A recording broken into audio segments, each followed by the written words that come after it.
오후 3시. 나는 늘 그렇듯 교대역 버스 정류장에 서 있었다. 울퉁불퉁 아스팔트 위에 서 있자니 오른쪽 무릎이 욱신거렸다. 55년 전 베트남 정글에서 얻은 부상은 이렇게 나를 찾아와 인사를 건넨다. 버스는 약속이라도 한 듯 항상 3분씩 늦게 도착했다. 내 앞에는 검은색 롱패딩을 입은 젊은이가 휴대폰을 들여다보며 서 있었다. 한눈에 봐도 귀에 꽂힌 이어폰 너머로는 시끄러운 음악이 흘러나오는 듯했다. 손가락으로 화면을 위아래로 빠르게 넘기는 모습이 하도 익숙해 보였다. 버스가 도착했고 경비원 유니폼을 입은 내 모습의 대부분의 젊은이들은 눈길조차 주지 않았다. 그저 80세의 노인, 한때 특수작전 요원이었던 과거는 아무도 모른다. 나 역시 굳이 알리고 싶지 않았다. 버스는 사람들로 가득 찼다. 노약자석에 17살 정도로 보이는 소년이 앉아 있었다. 노랗게 염색한 머리와 귀에 걸린 여러 개의 피어싱, 무엇보다 그 방어적인 눈빛이 인상적이었다. 그의 옆으로는 한 노신사가 지팡이에 의지한 채 불편한 표정으로 서 있었다. 그는 다리를 절뚝이며 버스의 흔들림에 중심을 잡기 어려워했다. 노신사는 소년에게 부드럽게 양해를 구했다. 자신은 다리가 불편하다며 자리를 양보해 줄 수 있느냐고 물었다. 하지만 소년은 이어폰 하나를 빼면서 짜증 섞인 표정만 지었다. 아무도 움직이지 않았다. 소년은 다시 이어폰을 꽂으려 했고 노신사는 체념한 듯 고개를 숙였다. 버스 안의 공기가 얼어붙었다. 사람들은 모두 모른 척 다른 곳을 보았다. 내 심장이 빠르게 뛰었다. 55년 전 베트남 정글에서 느꼈던 그 긴장감이 다시 몸을 타고 올라왔다. 천천히 노신사와 소년 사이로 걸어갔다. 경비원 유니폼을 입은 나를 소년은 위아래로 훑어보았다. 나는 그에게 가까이 다가가 조용히 말했다. 알고 있나? 지금 당신이 앉아있는 그 자리는 단순한 좌석이 아니야. 저 지팡이를 짚은 노인분은 당신보다 50년 더 많은 시간을 이 땅에서 살아오셨어. 당신이 누리는 이 나라의 평화와 번영을 위해 청춘을 바치신 분일지도 모르지. 노약자석은 그런 분들을 위한 최소한의 예의야. 소년은 당황한 듯 입을 열었다가 다시 다물었다. 그의 눈빛에서 무언가 복잡한 감정이 스쳐 지나갔다. 그는 무슨 말을 해야 할지 고민하는 것처럼 보였지만 결국 아무 말도 하지 않고 자리에서 일어났다. 버스 안은 조용했다. 모든 시선이 우리에게 쏠렸다. 소년은 자리에서 일어나 뒤쪽으로 자리를 옮겼다. 그의 걸음걸이에는 분노와 수치심이 묻어났다. 노신사는 놀란 눈빛으로 나를 바라보았다. 그의 눈에는 감사함과 함께 어떤 궁금증이 깃들어 있었다. 그는 천천히 자리에 앉았다. 노신사는 감사 인사와 함께 자신을 소개했다. 최병철, 종로구 재단 이사장이라고 했다. 버스는 계속해서 달렸다. 창밖으로 서울의 고층 빌딩들이 스쳐 지나갔다. 이 도시가 전쟁의 폐허에서 이렇게 변할 것이라고 내가 베트남 밀림에서 목숨을 걸고 싸울 때는 상상도 못했다. 최병철 이사장은 버스에서 내릴 때까지 몇 번이고 나를 힐끔거렸다. 처음에는 단순한 호기심인 줄 알았다. 그러다 손잡이를 잡을 때 그의 시선이 내 오른손에 머무는 것을 느꼈다. 오른손 등에 있는 V자 흉터, 적군의 화염병에 대인 상처였다. 그의 눈빛이 순간 변했다. 무언가를 발견한 듯한 표정. 그 흉터는 내가 누구인지 말해주는 유일한 증거일지도 모른다. 버스가 내 정류장에 도착했을 때 최병철도 함께 일어났다. 우연일까? 아니면 운명일까? 그는 나에게 차 한잔 하자고 제안했다. 55년이라는 세월이 흘렀다. 그 세월 동안 나는 내 정체를 감추고 살아왔다. 특수작전의 기억, 생사의 갈림길에서 구해낸 민간인 가족들, 그리고 돌아와서도 끝나지 않은 전쟁의 악몽. 모든 것을 가슴 깊이 묻어두었다. 버스에서 내리고 있을 때 마지막으로 뒤를 돌아보았다. 아까 그 소년이 창문 너머로 나를 지켜보고 있었다. 그의 눈빛이 잠시 나와 마주쳤다. 그 까칠한 표정 속에서 무언가 슬픔과 외로움이 느껴졌다. 그 아이, 어디선가 다시 만나게 될 것 같은 이상한 예감이 들었다. 카페에 들어서자 에어컨 바람이 얼굴을 스쳤다. 최병철 이사장은 창가 자리를 가리켰다. 우리는 말없이 자리에 앉았다. 오후의 햇살이 테이블 위에 부드럽게 내리쬐었다. 내 오른손의 V자, 흉터가 그 햇살 아래 더욱 선명해 보였다. 나는 무의식적으로 손을 테이블 아래로 움직였다. 최병철이 커피를 주문했다. 그는 버스에서 내 모습이 인상적이었다며 이야기를 시작했다. 경비원이 된 시기를 물었고 나는 간결히 10년 정도 됐다고 대답했다. 과거에 대해 이야기하는 것은 늘 조심스러웠다. 특수작전부대 일원으로 보낸 세월, 베트남 정글에서의 기억들은 이제 누구에게도 말할 수 없는 비밀이 되었다. 최병철은 천천히 고개를 끄덕였다. 그는 누군가를 찾고 있다고 했다. 55년 전 베트남에서 그의 가족을 구해준 특수부대원을. 커피가 도착했다. 뜨거운 김이 올라오며 공간을 채웠다. 나는 천천히 커피를 한 모금 마셨다. 쓴맛이 목구멍을 타고 내려갔다. 최병철은 베트남에서의 기억을 조금씩 이야기했다. 그가 14살 때였다고 했다. 아버지가 베트남 전쟁 중 주요 통신 시설을 설치하는 민간 엔지니어로 파견되었고 북베트남군 정보에 관한 중요한 정보를 우연히 입수했다고 했다. 그로 인해 그의 가족은 위험에 처했고 특수부대에 의해 구출되었다고 했다. 나는 창밖을 바라보았다. 서울의 고층 빌딩들이 햇살에 반짝였다. 55년 전 베트남의 습한 정글과는 너무나 다른 풍경이었다. 최병철은 계속해서 이야기했다. 1967년 그들이 머물던 지역이 적군에게 점령됐을 때 그의 가족은 숨을 곳이 없었다고. 아버지가 입수한 정보는 수천 명의 생명을 구할 수 있는 것이었다고 했다. 그의 말 한마디 한마디가 오래된 기억 속으로 나를 끌어당겼다. 1967년 8월 건터 근방 메콩 삼각지대, 코드명 파랑새. 우리 부대는 민간인 구출과 함께 중요 정보 확보 임무를 맡았다. 그 중에는 최병철의 가족도 있었다. 그는 한국 특수부대원이 그들을 찾아갔다고 했다. 한밤중이었고 그는 혼자였다. 나는 머릿속으로 그날을 떠올렸다. 땀에 젖은 얼굴들, 두려움에 떨던 아이들, 그리고 그들을 데리고 정글을 헤쳐나갔던 긴박한 순간들. 최병철은 그들을 구한 부대원이 부상을 입었다고 했다. 오른손에 화상을. 순간 내 오른손이 욱신거렸다. 적군이 던진 화염병이 폭발하는 순간 나는 최병철의 몸을 감싸 안았다. 그때 얻은 화상이었다. 최병철은 아버지의 유언에 대해 이야기했다.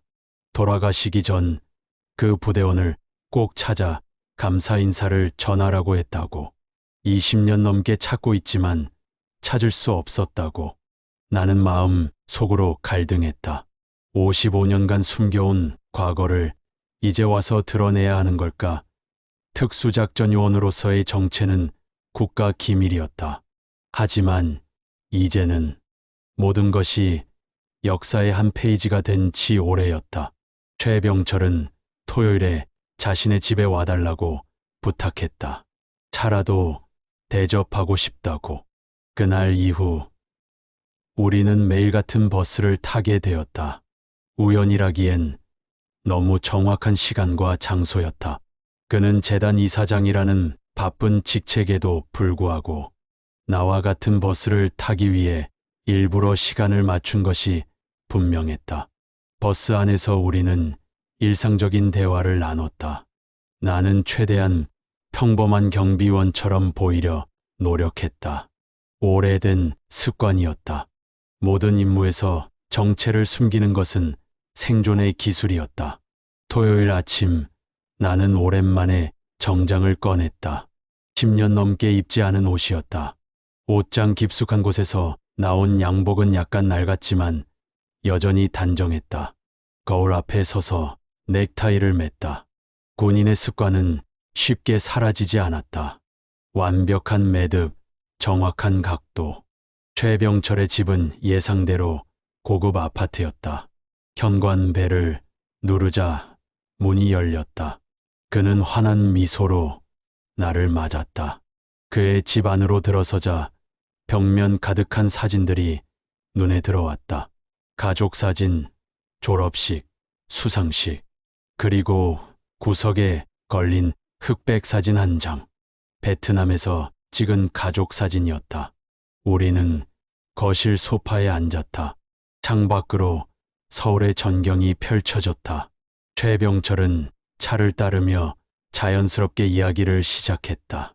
그의 아버지가 돌아가신 후 구해준 부대원을 꼭 찾아야 한다는 생각에 사로잡혔다고 했다. 그는 서랍에서 오래된 군용 물품을 꺼내 내게 건넸다. 코드명 독수리칠이 새겨진 군용 신분증 조각이었다. 내 작전 코드명이었다. 그는 조심스럽게 말했다. 제가 당신을 처음 봤을 때는 전혀 알아보지 못했습니다. 하지만 버스에서 우연히 본 오른손의 V자 흉터. 아버지가 마지막까지 기억하고 찾았던 바로 그 표식이었습니다.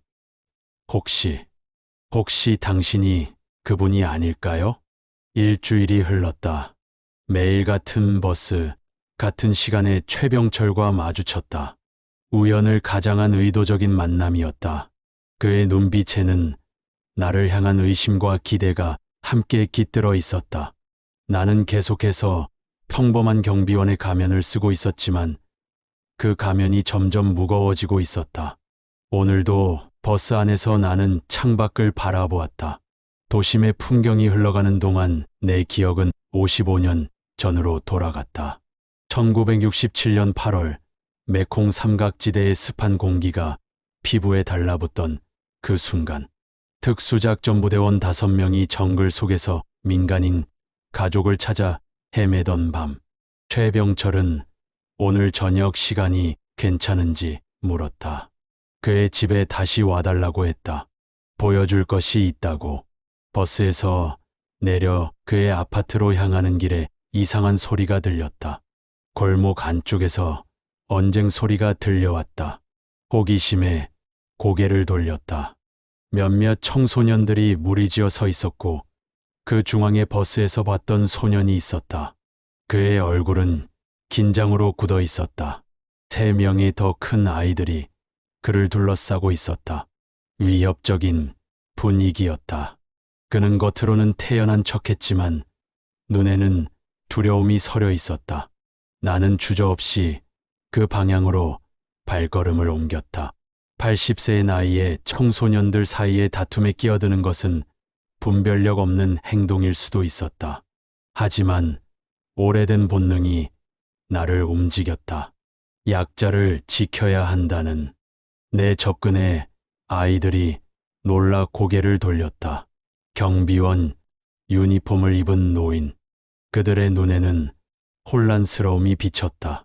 한 아이가 능숙하게 거짓말을 했지만 나는 55년간 사람들의 눈빛을 읽어온 전문가였다. 부드럽지만 단호한 말투로 상황을 정리했다. 아이들은 잠시 망설이다가 이내 꽁무니를 빼기 시작했다. 그들 중 하나가 소년에게 작게 위협을 남기고 사라졌다. 소년은 가만히 서서 그들이 사라지는 것을 지켜보았다. 아이들이 완전히 시야에서 사라진 후에야 그는 안도의 한숨을 내쉬었다. 간단한 대화 끝에 소년이 이준호라는 것을 알게 되었다. 그는 쉽게 마음을 열지 않았지만 눈빛에는 작은 감사의 빛이 스쳐 지나갔다. 버스에서의 일에 대해 짧게 사과하더니 빠르게 아파트 단지 안으로 사라졌다. 최병철의 아파트에 도착했을 때 그는 이미 문 앞에서 기다리고 있었다. 베트남 전통 음악이 실내에서 흘러나왔다. 익숙한 음악인지 물었지만 나는 처음 듣는다고 대답했다. 거짓말이었다. 이 음악은 특수작전부대 훈련 중 베트남 문화 이해 교육에서 수없이 들었던 곡이었다. 음악의 리듬에 맞춰 나의 심장이 빠르게 뛰었다. 거실 테이블 위에는 오래된 지도가 펼쳐져 있었다. 1960년대 베트남 지도였다. 그 위에 빨간 점이 하나 찍혀 있었다. 건터 근방 메콩 삼각지대의 한 마을. 최병철 가족이 포로로 잡혀 있던 곳. 그는 그 마을이 북쪽으로 작은 개울이 있고 남쪽에는 작은 언덕이 있었다고 설명했다. 탈출할 때는 서쪽 정글 방향으로 나갔다고 했다. 그의 설명을 들으며 나는 머릿속으로 그 경로를 그렸다. 완벽하게 일치했다. 그날 밤 우리가 선택한 탈출 경로였다. 그는 지도에서 어디로 빠져나가는 것이 좋아 보이느냐고 물었다. 함정이었다. 그는 내가 그 지역을 얼마나 알고 있는지 확인하고 싶었던 것이다. 나는 지도 보는 것에 익숙하지 않다고 대답했다. 차를 마시는 동안 나는 벽에 걸린 사진들을 살폈다. 극백 사진 하나가 내 시선을 사로잡았다. 베트남 시절 최병철의 가족 사진이었다. 그때 마치 시간이 거꾸로 흐르는 듯한 감각에 사로잡혔다. 민간인 구출 작전 전 정찰 임무에서 이 가족을 멀리서 지켜보던 순간 사진 속 그 아이가 외롭게 앉아있던 모습, 그리고 내가 그에게 살짝 건넨 초콜릿 한 조각.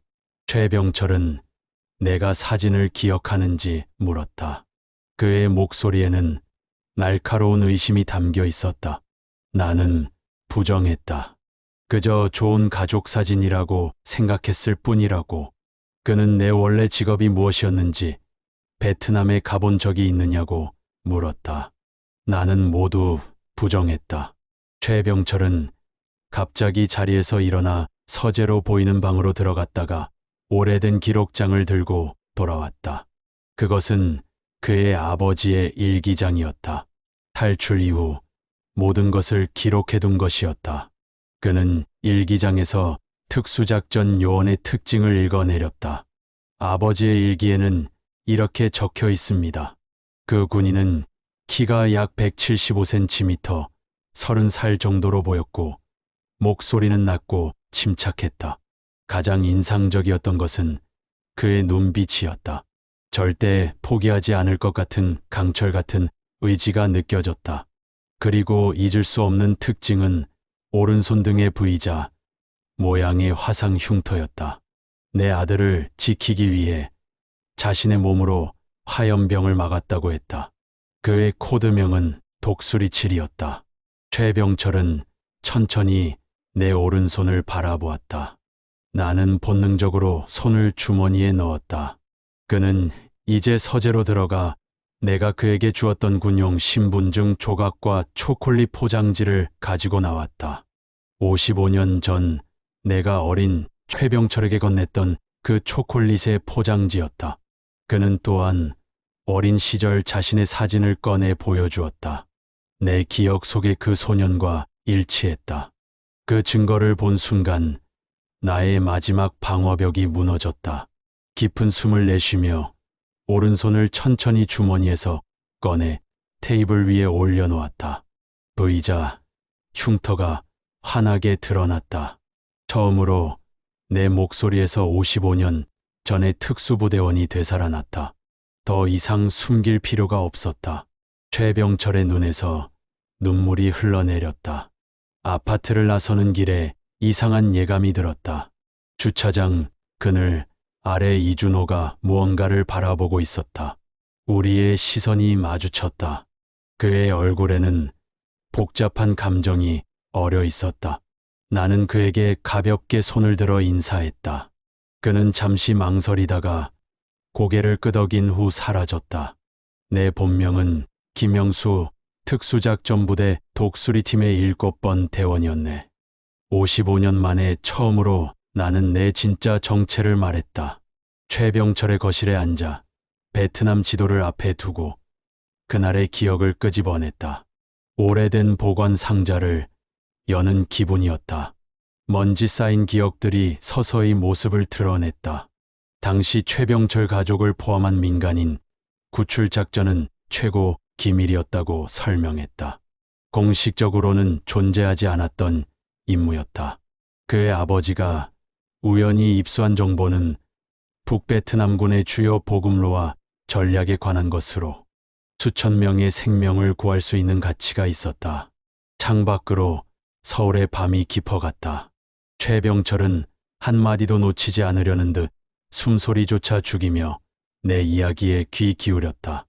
그의 눈에는 55년 전 그 소년의 모습이 깃들어 있었다. 나는 눈을 감았다. 베트남 정글의 습한 공기가 피부에 달라붙던 감각이 되살아났다. 귓가에는 밤벌레 소리, 먼 곳에서 들려오는 포성, 그리고 대원들의 숨소리가 들리는 듯했다. 1967년 8월 15일 밤, 달이 구름에 가려 어두웠던 그날, 우리는 무전기 하나, 지도 한 장, 그리고 각자의 무기만 가지고 출발했다. 5시간의 행군 끝에 마을 외곽에 도착했다. 정찰 중에 최병철을 발견했다. 혼자 마을 끝에 앉아 있었다. 무서웠을 텐데 눈빛이 결연했다. 초콜릿을 건넸던 이유는 그의 눈빛이 내 어린 동생과 닮아 있었기 때문이었다. 규정 위반이었지만 그때는 어쩔 수 없었다. 다음 날 밤, 우리는 작전을 개시했다.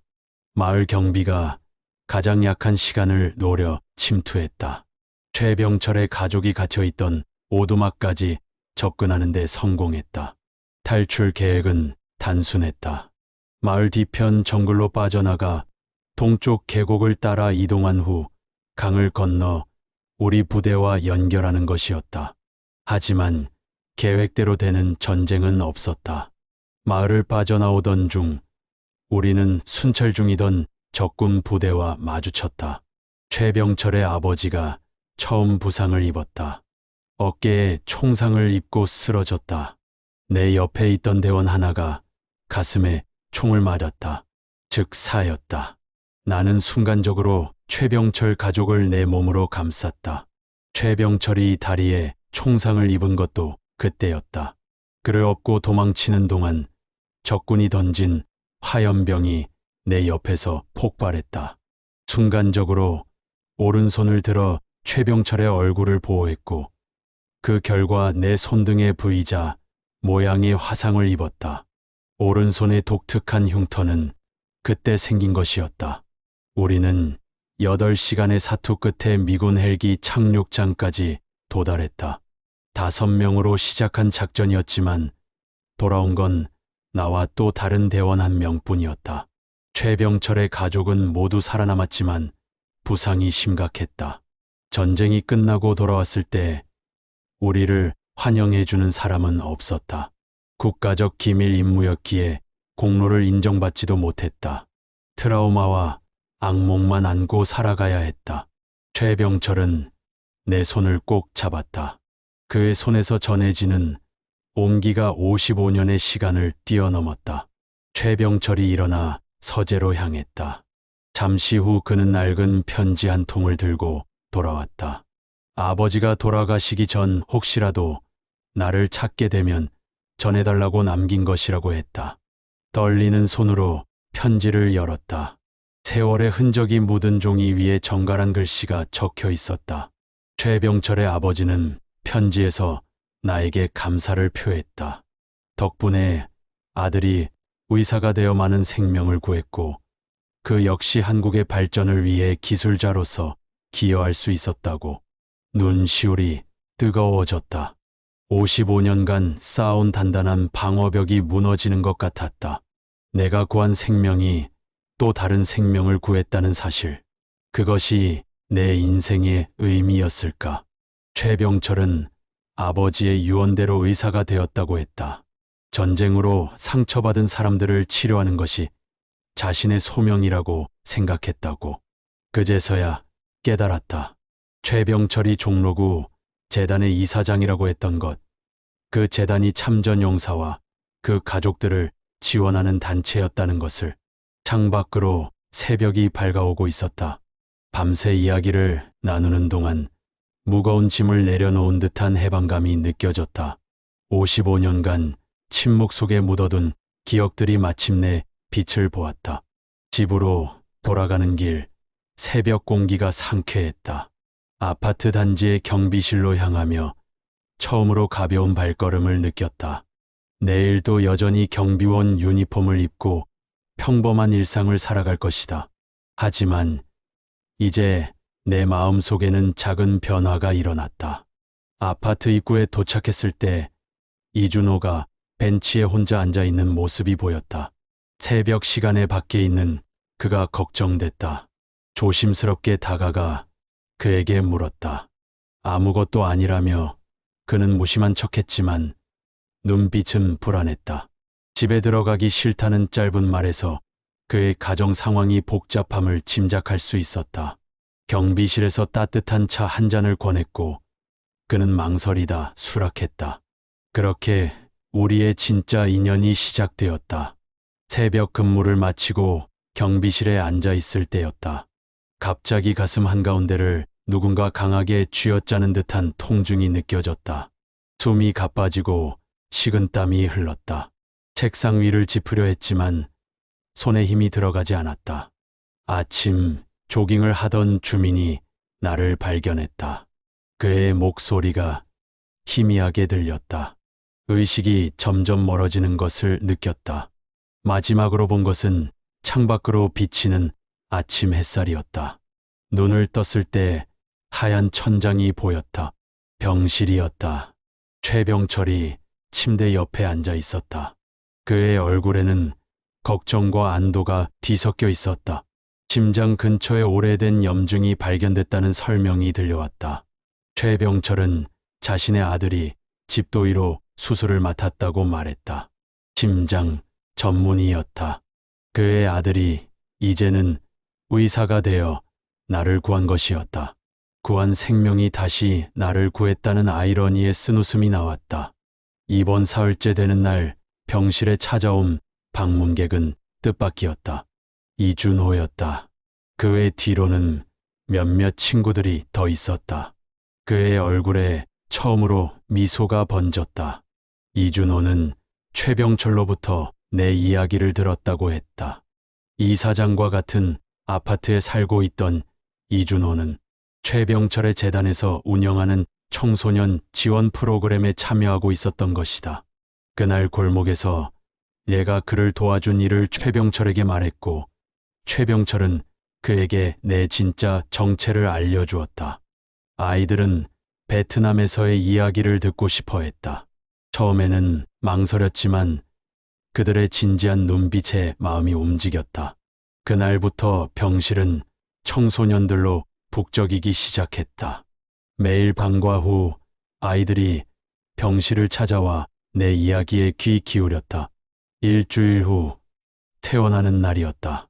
병실 창문을 통해 병원 입구가 보였다. 놀랍게도 몇몇 언론사 카메라가 대기하고 있었다. 최병철이 병실로 들어왔다. 그는 태블릿을 건넸다. 화면에는 50년 만에 밝혀진 베트남 특수작전 영웅의 이야기라는 제목의 기사가 떠 있었다. 이준호와 그 친구들이 소셜미디어에 내 이야기를 올렸고 그것이 언론의 주목을 받은 것이었다. 평생 동안 숨겨온 정체가 이렇게 공개되는 것이 불편했다. 하지만 이미 돌이킬 수 없는 상황이었다. 병원을 나서자 카메라 플래시가 터졌다. 기자들의 질문이 쏟아졌다. 나는 고개를 숙인 채 휠체어를 밀고 가는 최병철을 따라 차로 향했다. 평범한 경비원의 삶으로 돌아갈 수 없게 된 것 같아 마음이 무거웠다. 이후 몇 주 동안 내 이야기는 뉴스와 소셜미디어를 통해 퍼져나갔다. 잊혀진 영웅에 대한 관심이 높아졌고 베트남 참전 용사에 대한 재평가가 이루어졌다.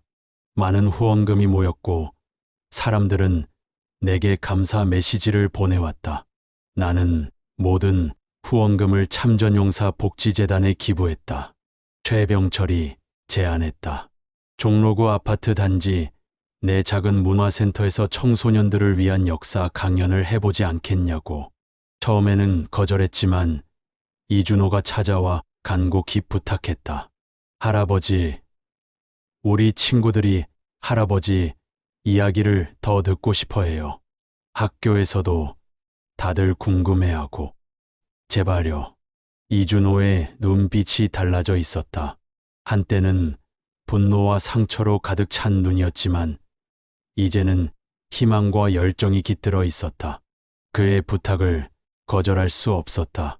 결국 나는 수락했다. 80세의 나이에 새로운 도전이었다.